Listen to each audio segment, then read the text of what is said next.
Hello, greetings, namaskara. We are at the Kailasanathar Temple, Kanchipuram.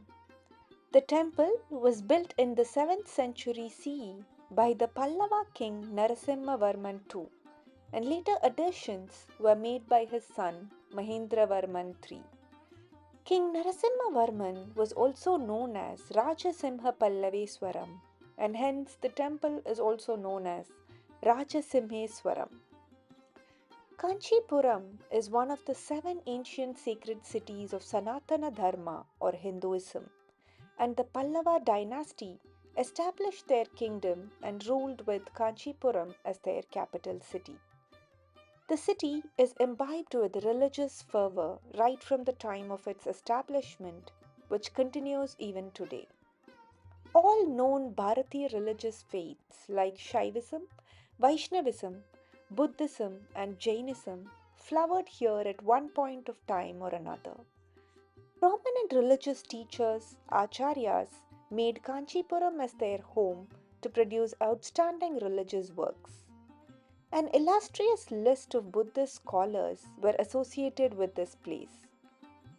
Arya Deva, dating from 2nd to 3rd century CE, the successor of Acharya Nagarjuna, Buddha Datta and Buddha Ghosha, 5th century CE, and even the legendary Bodhidharma, who was a prince of Kanchi, reached South China on a voyage and converted the southern Chinese emperor Wu Ti of Liang dynasty to Buddhism. Dinnaga of 6th century CE, an eminent Buddhist logician Dharmapala, who is mentioned in the Chinese and Burmese sources, were all associated with this city. The influence of Buddhism dwindled with the rise of Bhakti movement propelled by Shankaracharya, Shaivite Nayamnars, and Vaishnavite Alvars. Kailasanathar Temple, located on the banks of Vedavathi River in Kanchipuram, is one of the oldest temples in entire Tamil Nadu. Even the great Raja Raja Chola I visited this temple and drew inspiration from here to build the grand Brihadeeswara Temple in Tanjore. This temple is devoted to Kailasanathar or Bhagwan of Kailash or cosmic abode, meaning Shivji. The temple exemplifies the architectural excellence and workmanship. There is a famous song in Tamil which starts with Kallellam Silai Seidan Pallava Raja, meaning the Pallava kings carved sculptures out of all the available stones. Such was the workmanship in that era. While majority of ancient Bharatiya temples were made out of stone and rock carvings, the Kailasanathar temple is the first of its kind to be made out of sandstones. Foundation of this temple is made of granite stone, while the outer structure and carvings are made of sandstone. The temple has 58 small shrines built on the wall enclosing the main shrine or Vimana. Within each of these smaller shrines, different dance forms of Somaskanda avatar of Bhagwan Shiv and Parvati Devi are carved exquisitely. The pillars of this temple are carved with yari, an ancient animal believed to be a combination of lion, elephant, and snake. Nandidev and other beings which are half human and half animal can also be seen on the pillars. These 58 sub-shrines lead to the main mandapa and the Garbhagraha or the Sanctum Sanctorum. Vimana of this temple is pyramid shaped, and the temple also has a high compound wall and entrance gopuram. Within the Garbhagraha, Bhagwan is in the form of a majestic 10 feet high and 16-sided Shivalingam made of black granite. A circumambulatory passage with a symbolic meaning is situated around the Garbhagraha. In order to make the circumambulation, devotees must climb 7 steps, and there is a narrow entry passage through which the devotees must crawl. Passing through this narrow passage is indicative of passage through life.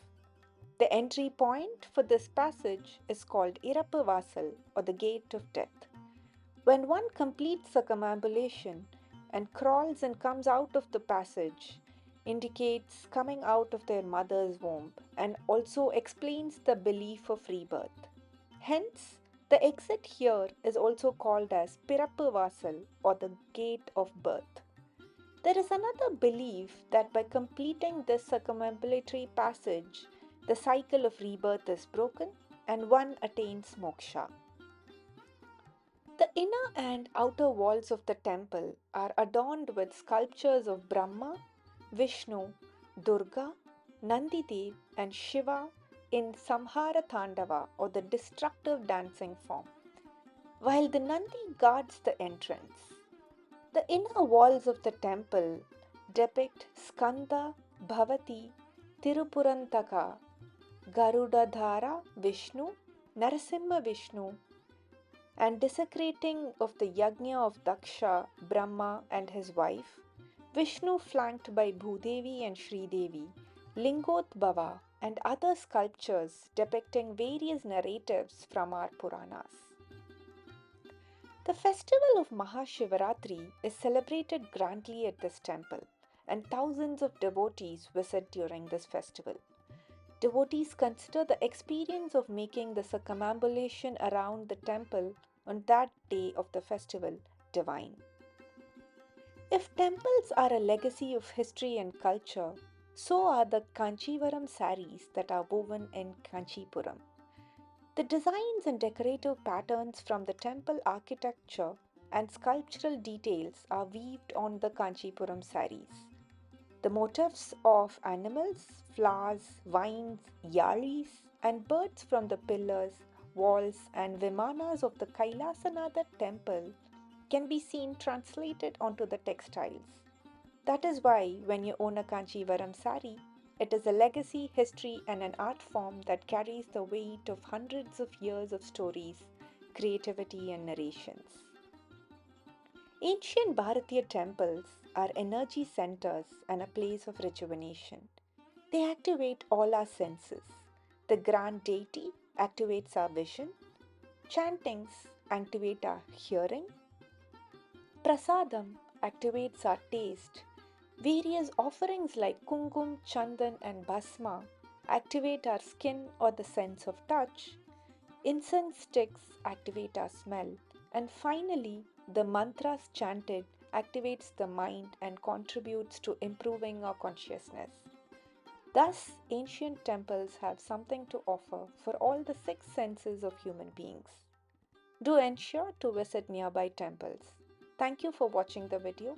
If you liked our content, do subscribe to our channel to know more about Bharatiya temples.